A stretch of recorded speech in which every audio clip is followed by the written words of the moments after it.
दीपावली के अवसर पर पूरा देश उल्लास में, हर्षोल्लास में है। तो फिर इस दीपावली के खिलाफ कौन है? हर तरह से सनातनी पर्व त्योहार के पर जिस ढंग से अदालतों का हस्तक्षेप होता है, चाहे वो दही हांडी हो, चाहे वो शिव के ऊपर दूध कितना चढ़ाया जाए इसका मामला हो, चाहे पूरी तरह से मामला इस बात को लेकर के हो कि रंग जो है वे पानी की बर्बादी पर कैसे कंट्रोल किया जाए, ये मामला हो, ये तमाम चीजें अपने आप में दिखाती हैं कि अदालत का हस्तक्षेप किस कदर सनातनी पर्व त्योहार में होता है। अब आप पटाखे किस डेंसिटी के छोड़ेंगे, इस पर भी अदालतों का हस्तक्षेप है। कमाल की बात यह है कि सुप्रीम कोर्ट ने जब ग्रीन दिवाली की बात कही, ग्रीन पटाखे की बात करी, ऐसा पैमाना तो नहीं है, लेकिन हाईकोर्ट में एक रोशनी अली नामक एक याचिकाकर्ता हाईकोर्ट पहुंचती है और उसने हाईकोर्ट में जाकर के एक अर्जी लगाई और सुप्रीम कोर्ट के आदेश के ऊपर हाईकोर्ट का आदेश चला गया और हाईकोर्ट ने पूरी तरह से पटाखे पर बैन कर दिया। कलकत्ता में हाईकोर्ट में यह मामला 24 घंटे के अंदर सुप्रीम कोर्ट पहुंचा और सुप्रीम कोर्ट ने कोलकाता हाईकोर्ट के आदेश को बदल दिया। हाईकोर्ट के आदेश को रद्द कर दिया कि पटाखे पर पूर्ण प्रतिबंध नहीं है। दरअसल सुप्रीम कोर्ट ने यह आदेश आम जनता के दबाव में लिया है। जैसा हमने कहा पहले में कि आपके आदेश के मायने होते हैं। कैसे गुड़गांव में खुले में नमाज पढ़ने की जो एक परंपरा सी बन चुकी थी, उस पर एक रोक लगा। अब रोशनी अली ने सुप्रीम कोर्ट के इस आदेश के बाद कहा कि हम अपनी याचिका में कुछ सुधार करके फिर सुप्रीम कोर्ट जाएंगे और दीपावली में पटाखे छोड़ने पर बैन लगवाएंगे। तो क्या पटाखे दूसरे पर्व त्योहार में भी नहीं छूटते? क्या शादी में भी नहीं बजते? आखिर ऐसा क्यों होता है कि दीपावली में ही इसे प्रदूषण का आधार बनाया जाता है? अभी मैं देख रहा था WHO के रिपोर्ट के मुताबिक वायु प्रदूषण से, सिर्फ वायु प्रदूषण से प्रति वर्ष 12 लाख लोगों की मौत होती है। मतलब 3287 लोग प्रतिदिन भारत में मरते हैं वायु प्रदूषण से। फिर इसके लिए दीपावली दोषी कैसे हो गया? तंबाकू के सेवन से प्रति वर्ष 10 लाख लोग मरते हैं। मतलब 2740 लोग प्रतिदिन। और सड़क दुर्घटना में 1,34,000। सवाल यह है कि फिर इन तमाम चीजों के लिए दीपावली को दोषी कैसे बनाया जाता है? और इस पर आपकी चुप्पी यह दर्शाता है कि पॉल्यूशन क्या सिर्फ पटाखों से होती है या बड़े पैमाने पर जब एक दिन में एक साथ लाखों लाख की संख्या में जानवरों का वध होता है, उस पर भी होता है? क्या इस पर कोई अदालत कभी किसी ढंग से कोई रोक लगा सकती है? तो अदालतों का हस्तक्षेप भी कैसे आपके दीपावली के लिए होती है।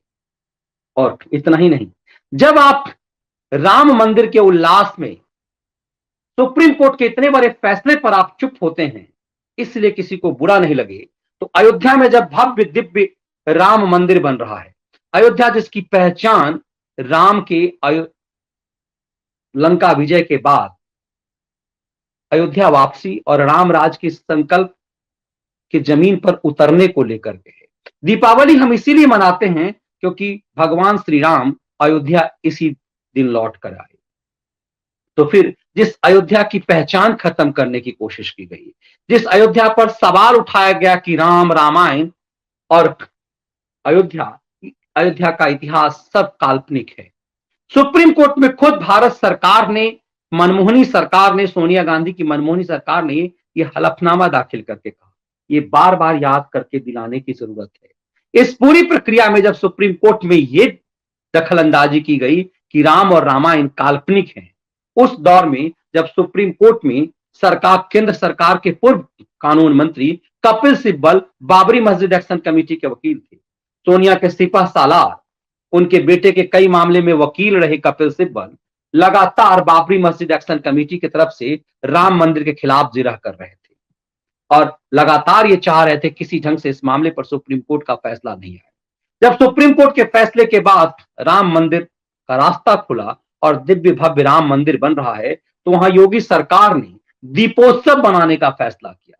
उस दीपोत्सव की जब तस्वीरें आने लगी तो कैसे पूरी रामद्रोहियों के बीच के पेट में दर्द होने लगा। और कैसे जब ये तस्वीरें सामने आने लगी, योगी आदित्यनाथ खुद जब इसमें इन्वॉल्व होने लगे, इसमें जब खुद योगी आदित्यनाथ सक्रिय हुए, उनकी सक्रियता से कहां कहां बेचैनी हुई। सैफई में जो उल्लास मनाया जाता था, उसकी बेचैनी कहां हुई। इस तरह से हमारी एक रेगुलर व्यूअर हिरेन सरकार जी ने ये वीडियो हमें अयोध्या से अभी कुछ देर पहले दी। ये स्वरूप आया क्योंकि हमारे व्यूअर्स ने भेजा है, इस लिहाज से हमने सोचा कि इस स्तर पर आपके यहाँ अब दीपोत्सव मनाया जा रहा है अयोध्या में। इसी की पीड़ा हुई पूरी तरह से एक वर्ग में, और उसके बाद उनने ये विरोध करना शुरू किया, आखिर क्यों अयोध्या को इस रूप में दिखाया जा रहा है। ये लेजर लाइट से इस तरह से तस्वीरें दिखाई जाने लगी अयोध्या की, तो ये बेचैनी, ये परेशानी कहां कहां हुई, आप देख करके भौचक रह जाएंगे कि कैसे अयोध्या में जब दीपोत्सव मनाया जाने लगा तो वो पूरी बेचैनी एक वर्ग को क्यों होने लगी, और क्यों तस्वीरें इस रूप में सामने आने लगी कि लोग ट्वीट करके एक प्रहार करने लगे। आखिर अयोध्या में इस तरह से दीपोत्सव क्यों मनाया जा रहा है, और इतना ही नहीं, मीडिया इसकी रिपोर्टिंग क्यों कर रहा है। ये तमाम पक्ष इस सवाल ये पूछने को विवश करते हैं कि आखिर यही सवाल तब क्यों नहीं होते थे जब सैफई में एक बड़ा महोत्सव होता था, और सैफई महोत्सव में यही मीडिया पूरी तरह से महिमा मंडन क्यों करता था। ये कई सारे सवाल हैं जो अब पूछने को विवश करते हैं कि आखिर इस तरह की बेचैनी क्यों है। हम आपको कुछ तस्वीर जो हैं वो आपके साथ साझा करना चाह रहे हैं कि कैसे ट्वीट करके कुछ मीडिया के खिलंदरों ने ये संदेश देने की कोशिश की है कि आखिर अयोध्या में इस तरह से, ये आरफा खानम का एक पोस्ट है, Ayodhya is the new national capital of दरबारी मीडिया। ये वही महिला है जिसने शाहीन साजिश में अपनी पूरी पत्रकारिता को झोंक दिया हुआ था, और इसके साथ चूंकि इसकी तो अपनी कट्टरता जग जाहिर है, लेकिन बेचैनी देखिए कि नेशनल कैपिटल, बिल्कुल ये एक धार्मिक, जैसे कहते हैं ना कि मुंबई को हम आर्थिक राजधानी कहते हैं, वैसे अयोध्या हमारी धार्मिक राजधानी होनी चाहिए, और ये खुल करके होनी चाहिए कि हम नेशनल कैपिटल कहते हैं दिल्ली को, और हम कहते हैं कि आर्थिक राजधानी हमारी मुंबई है। वैसे ही अयोध्या को अब खुलकर हम कहें कि हमारी धार्मिक राजधानी है, एक हमारी कल्चरल कैपिटल है। इस बात को लेकर क्या कहना पड़ेगा इन तमाम बेचैनी, मगर सवाल सिर्फ इनकी बेचैनी को लेकर के नहीं है। ये 500 करोड़ का सौदा, 400 करोड़ का सौदा करने वाले चिरकुटों की टोली को देखिए कि तब आपको लगेगा, इन चिरकुटों की टोली को देखिए। ये पुण्य प्रसून वाजपेयी है, अब एक ही आस।